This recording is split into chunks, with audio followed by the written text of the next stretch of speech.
Welcome to today's deep dive.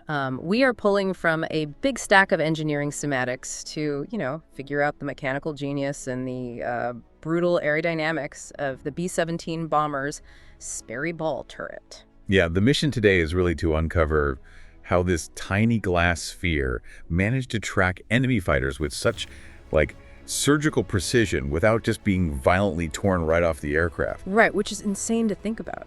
So I want you to imagine you were suspended entirely outside the belly of a bomber. Just dangling out there. Exactly, just dangling in a tiny glass bubble, surrounded by open sky, and you're fighting a 300-mile-per-hour slipstream at freezing altitudes. I mean, honestly, just surviving in that bubble is a nightmare on its own.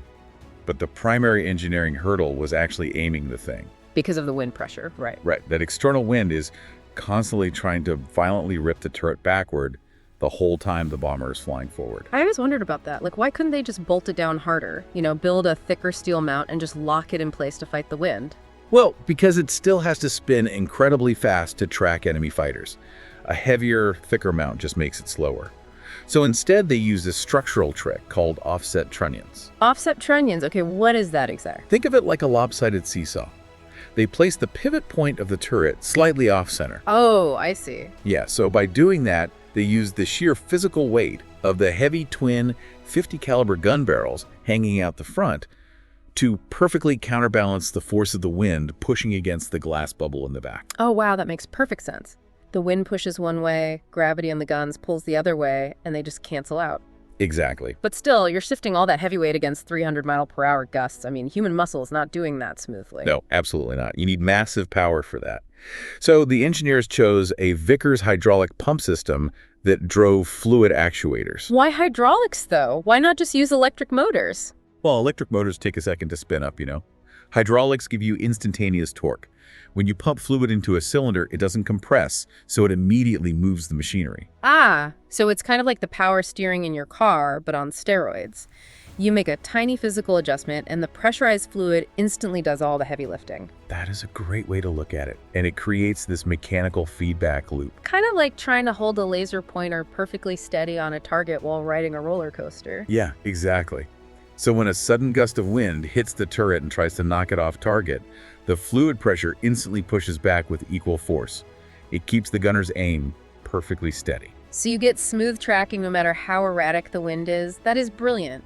But wait, if we have these massive hydraulic pumps, fluid lines, and two heavy machine guns doing this whole delicate balancing act, where does the human actually go? Yeah, that is a brutal reality of this design. All that mechanical infrastructure means the human space was restricted to a strict 44-inch diameter sphere. Wait, 44 inches? Just 44 inches. The gunner is literally forced into a fetal position for hours at a time.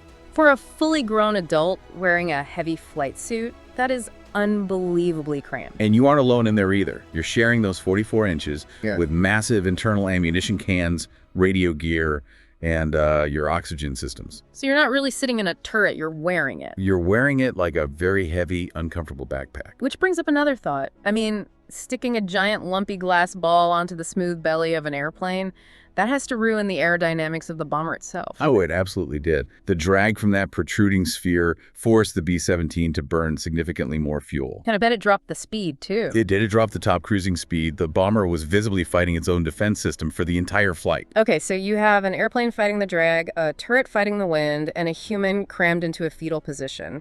What happens when the engineering fails? If the hydraulic pump gets shot out and the power fails, how do you get out? Well, that was the terrifying flaw. There was a manual override crank. Okay, so they could crank themselves out. In theory.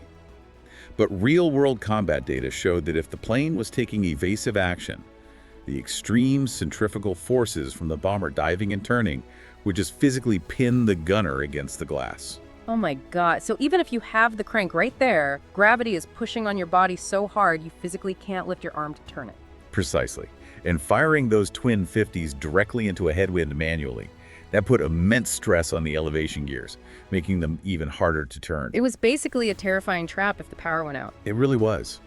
But looking at the broader timeline, the engineering itself was a massive leap forward. For sure. I mean, the mechanics alone are incredible. Right, it's an absolute masterclass in balancing physical forces.